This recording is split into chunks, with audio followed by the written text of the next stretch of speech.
CEW 102 की कक्षा में आपका स्वागत है। आज हम मेन वितरण बोर्ड चेंज ओवर का चयन तथा उनके संयोजन अर्थात main distribution board change over connection and their selection का अध्ययन करेंगे। बड़े भवनों में जब संयोजित भार अर्थात कनेक्टेड लोड अधिक हो जाता है तथा परिपथों की संख्या अधिक हो जाती है, तब विद्युत ऊर्जा के उचित वितरण के लिए परिपथों की संख्या के आधार पर वितरण बॉक्स लगाए जाते हैं तथा बिजली न आने की दशा में कुछ भवनों अथवा औद्योगिक संस्थानों में अतिरिक्त व्यवस्था यानी स्टैंड बाई अरेंजमेंट हेतु जनरेटरों का प्रबंध किया जाता है तथा दोनों स्रोतों से बिजली के उपयोग के लिए चेंज ओवर स्विचों का उपयोग भी किया जाता है। तो आज हम इन बातों को समझेंगे। वितरण बोर्ड एवं चेंज ओवर क्या है, इनका चयन किस प्रकार करना चाहिए, इनका कनेक्शन किस प्रकार करना चाहिए व इनके चयन तथा कनेक्शन के दौरान क्या सावधानियां रखनी चाहिए।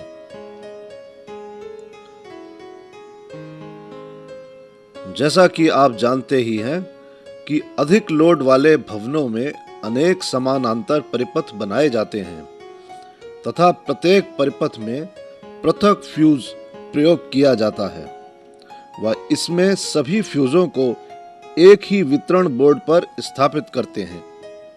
ऐसा करने से संयोजन व परिपथ दोष ढूंढने में सुविधा होती है। यह वितरण बोर्ड कई आकार प्रकार व धारा क्षमता के बाजार में उपलब्ध होते हैं। इसी प्रकार चेंज ओवर स्विच भी कई आकार प्रकार व धारा क्षमता में बाजार में उपलब्ध हो जाते हैं। प्रत्येक वायरमैन को, जिसको कि इन युक्तियों के संयोजन स्वयं करने पड़ते हैं, उन्हें इन युक्तियों की पूरी जानकारी होना अति आवश्यक है। तो आइए सर्वप्रथम हम वितरण बोर्ड अर्थात डिस्ट्रीब्यूशन बोर्ड के बारे में कुछ जानकारी प्राप्त करेंगे। जिन भवनों में अत्यधिक लोड होता है वहां अनेक समानांतर परिपथ बनाए जाते हैं और प्रत्येक परिपथ के लिए अलग फ्यूज प्रयोग किया जाता है।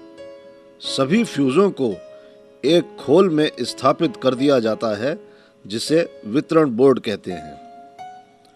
वितरण बोर्डों का वर्गीकरण हम इस प्रकार से कर सकते हैं।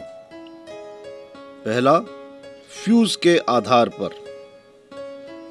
किट-कैट फ्यूज वाले वितरण बोर्ड।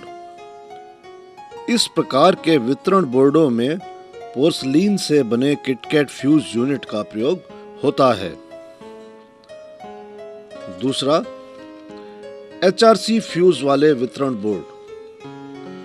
इस प्रकार के वितरण बोर्ड में HRC फ्यूज प्रयोग में लाए जाते हैं तथा इनके फ्यूज होल्डर HRC फ्यूज की डिजाइन के हिसाब से ही बने हुए होते हैं। व तीसरा, MCB वाले वितरण बोर्ड। आजकल MCB वितरण बोर्ड का उपयोग अधिक किया जा रहा है। MCB एक प्रकार का स्विच है जिसमें विद्युत धारा नियंत्रण के लिए एक बाईमेटेलिक द्विधात्विक परिपथ बंद करने वाली युक्ति अर्थात स्विचिंग ऑफ डिवाइस लगी होती है। जो परिपथ में विद्युत धारा का मान नियत मान से अधिक हो जाने की स्थिति में परिपथ को स्वतः ही ऑफ कर देती है। यह भी बोर्ड की सतह के अंदर कसा जाता है व स्विच का लीवर बोर्ड की सतह से बाहर निकला रहता है। यह स्विच ऊपर की ओर ऑन तथा नीचे की ओर ऑफ होता है। इस प्रकार यदि सभी MCB को एक बोर्ड पर स्थापित कर दिया जाए तो इसे MCB वितरण बोर्ड कहते हैं। वितरण बोर्डों का वर्गीकरण फेस के आधार पर भी किया जा सकता है। जैसे एक फेस वितरण बोर्ड यानी single phase and neutral distribution board, इसको शॉर्ट में SPNDB भी बोलते हैं। दूसरा, 3 फेस वितरण बोर्ड यानी ट्रिपल फेस डिस्ट्रीब्यूशन बोर्ड, इसको शॉर्ट में TPDB बोलते हैं। तीसरा, 3 फेस न्यूट्रल वितरण board, triple face and neutral distribution board, इसको भी शॉर्ट में TPNDB बोलते हैं। अब यदि परिपथों के आधार पर वर्गीकरण किया जाए तो इस प्रकार होगा। 4 मार्गीय वितरण बोर्ड अर्थात 4 वे DB, जैसा कि चित्र में आप देख रहे हैं कि 4 वे DB में सिर्फ 4 रास्ते ही होते हैं, अर्थात इसमें 4 MCB ही लगाए जा सकते हैं। 6 मार्गीय वितरण बोर्ड यानी 6 वे DB व 6 मार्गीय DB में 6 MCB लगाने का प्रावधान होता है, अर्थात जितने वे होंगे उतने ही MCB लगाने की जगह उस डिस्ट्रीब्यूशन बोर्ड में बनी हुई होती है। 8 मार्गीय वितरण बोर्ड यानी 8 वे DB व 12 मार्गीय वितरण बोर्ड 12 वे DB आदि। अभी जो चित्र आपने देखे उनमें इनका केवल रूप दर्शाया गया है। इनकी विस्तृत जानकारी इनके वायरिंग आलेख तथा सिंगल लाइन चित्र से देखकर जानी जा सकती है। अब हम वितरण बॉक्स का चयन करते समय जिन बातों को ध्यान में रखना चाहिए उसका अध्ययन करेंगे। जिस प्रकार फ्यूज का चयन उसकी धारा वहन क्षमता के आधार पर या उसमें लगने वाले वायर की विद्युत धारा वहन क्षमता पर निर्भर करता है तथा यह धारा उस परिपथ पर जितना भार है उस पर निर्भर करती है, ठीक उसी प्रकार किसी भी वितरण बोर्ड का चयन करते समय हमें इन बातों को दृष्टिगत रखना चाहिए। संस्थापन में परिपथों की संख्या कितनी है तथा भविष्य में कितनी बढ़ सकती है। दूसरा, परिपथों की धारा क्षमता कितनी है तथा कुल भार कितना है। अधिक लोड की दशा में 3 फेस का वितरण बॉक्स प्रयोग में लाया जाता है।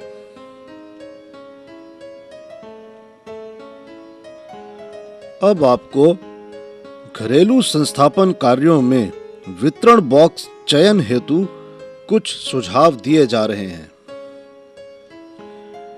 ऐसा परिपथ जिसमें कम वाट के लोड जैसे पंखा, बल्ब, 5 एम्पीयर सॉकेट आदि संयोजित किए जाते हैं प्रकाश पंखा परिपथ कहलाता है तथा इस परिपथ में अधिकतम 10 बिंदु हो सकते हैं तथा लोड 800 वाट से अधिक नहीं होना चाहिए।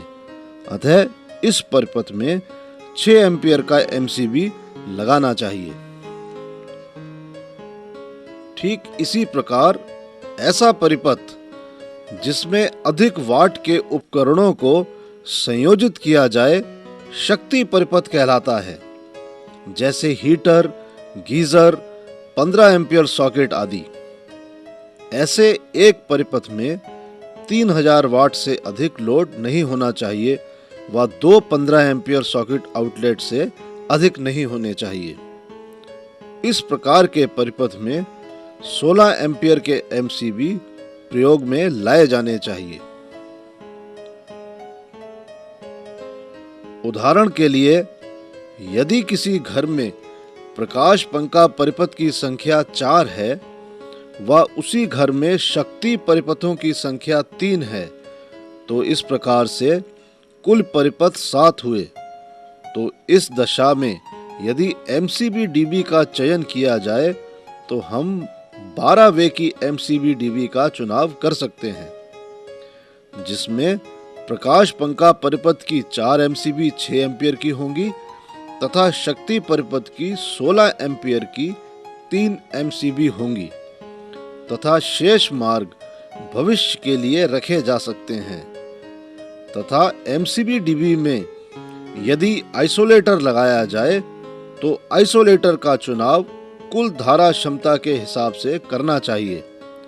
आइसोलेटर का उपयोग MCB-DB में विद्युत सप्लाई बंद करने के लिए अथवा चालू करने के लिए करते हैं।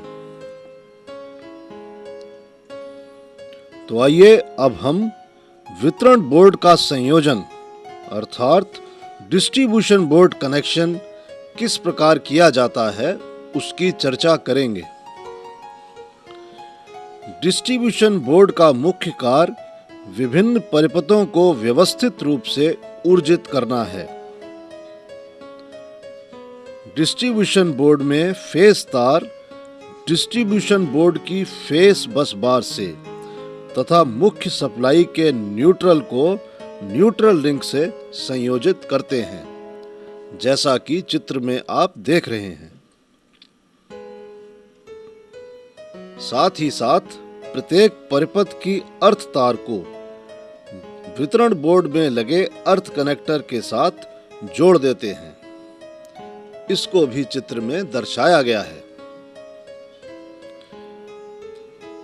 यह बहुत महत्वपूर्ण है कि न्यूट्रल तार को कभी भी एक परिपथ से दूसरे परिपथ में लूप नहीं करना चाहिए।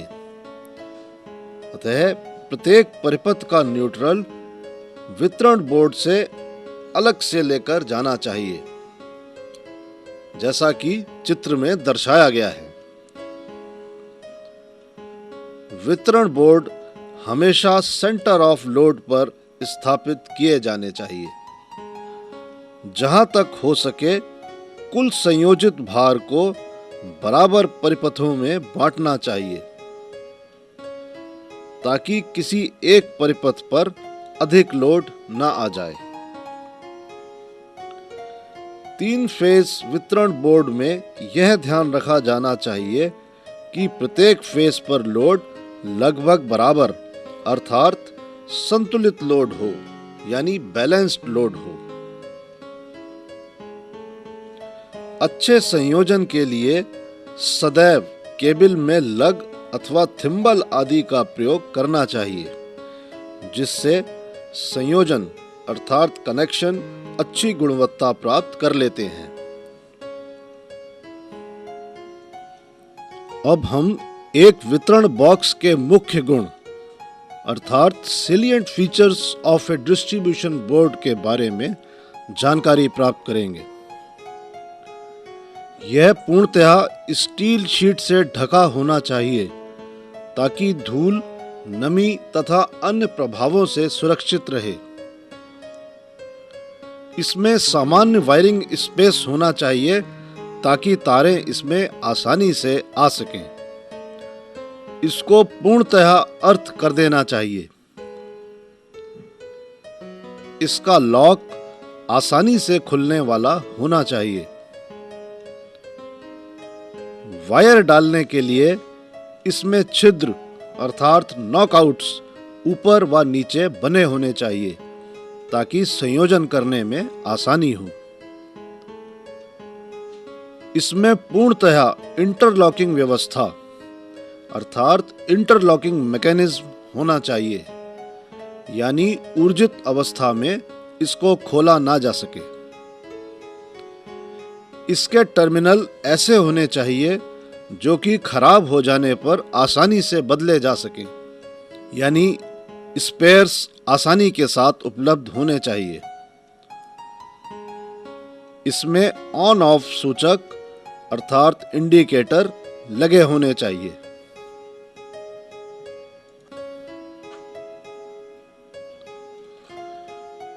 अब हम चेंज ओवर व उसके संयोजन आरेख अर्थात change over switch and their connections के बारे में चर्चा करेंगे।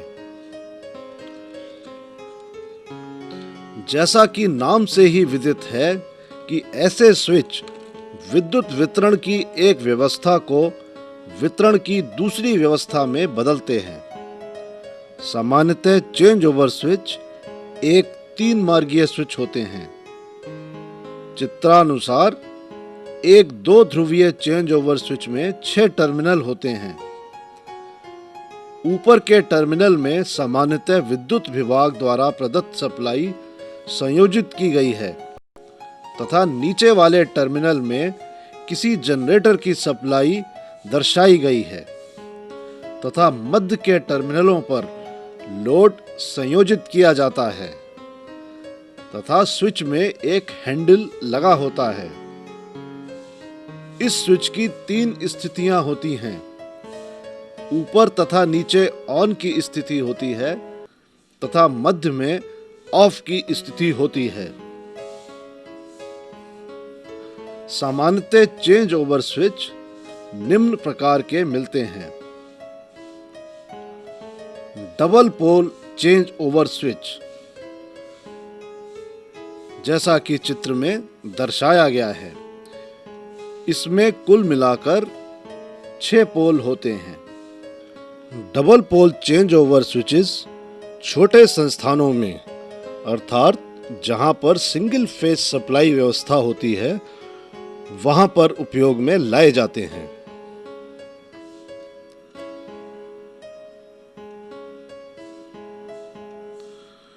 दूसरा, triple pole change over switch. इस स्विच के अंदर 9 पोल होते हैं। जैसा चित्र में दर्शाया गया है कि साधारण सप्लाई ऊपर से आ रही है व जनरेटर सप्लाई नीचे से आ रही है व बीच में विद्युत भार लगा हुआ है। हम विद्युत भार को चाहे तो साधारण सप्लाई से जोड़ सकते हैं और यदि सप्लाई ना हो तो standby power generator supply से भी तुरंत जोड़ा जा सकता है। Triple pole change over switches औद्योगिक संस्थानों में प्रयोग में लाए जाते हैं जहां पर 3 फेज मोटर्स लगी होती हैं। तीसरा switch triple pole and neutral अर्थात TP&N 4 पोल चेंज ओवर स्विच है। इसमें कुल मिलाकर 12 पोल्स होते हैं, जैसा कि चित्र में आप देख रहे हैं। वह 3 phase and neutral change over switches ऐसे संस्थानों में प्रयोग में लाए जाते हैं जहां पर मिक्स्ड लोड होता है। यह चेंज ओवर स्विच 16 एम्पियर से 2000 एम्पियर तक की धारा क्षमता की रेंज में बाजार में मिलते हैं। एक अच्छे चेंज ओवर स्विच में ये विशेषताएं होनी चाहिए। वायरिंग के लिए स्थान अच्छा होना चाहिए जिससे संयोजन आसानी के साथ हो जाए। अर्थ को संयोजित करने का उचित प्रबंध होना चाहिए। इंटरलॉकिंग व्यवस्था अच्छी होनी चाहिए अर्थात चालू हालत में स्विच का ढक्कन खोला ना जा सके। नॉकआउट अर्थात केबल निकालने के लिए खोले जा सकने वाले छिद्र की अच्छी व्यवस्था होनी चाहिए। टर्मिनल, कनेक्टर आदि के जल जाने पर उनको आसानी से बदलने की सुविधा भी होनी चाहिए। यह चारों तरफ से धात्विक आवरण द्वारा घिरा होना चाहिए ताकि धूल व अन्य वातावरण के प्रभावों से बच सके। संयोजन के कार्य में केबल लग व थिम्बल को उपयोग में लाना चाहिए। अब चेंज ओवर का चुनाव करते समय हमें इन बातों को ध्यान में रखना चाहिए।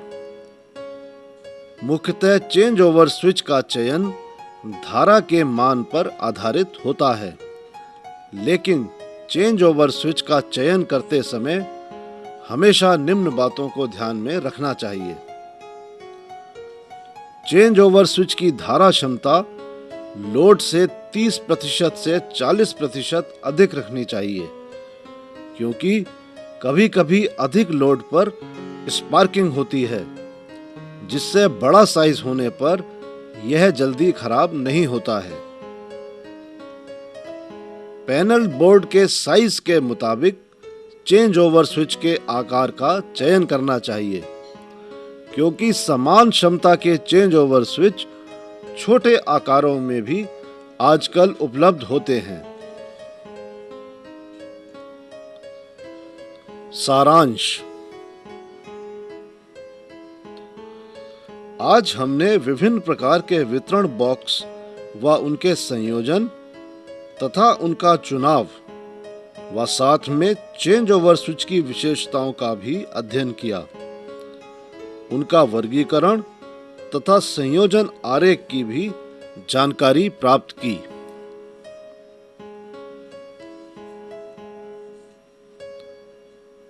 कक्षा कार्य। विद्यार्थी कक्षा में इस प्रश्न को हल करें। चेंज ओवर स्विच का चयन करते समय किन बिंदुओं पर ध्यान देना आवश्यक है?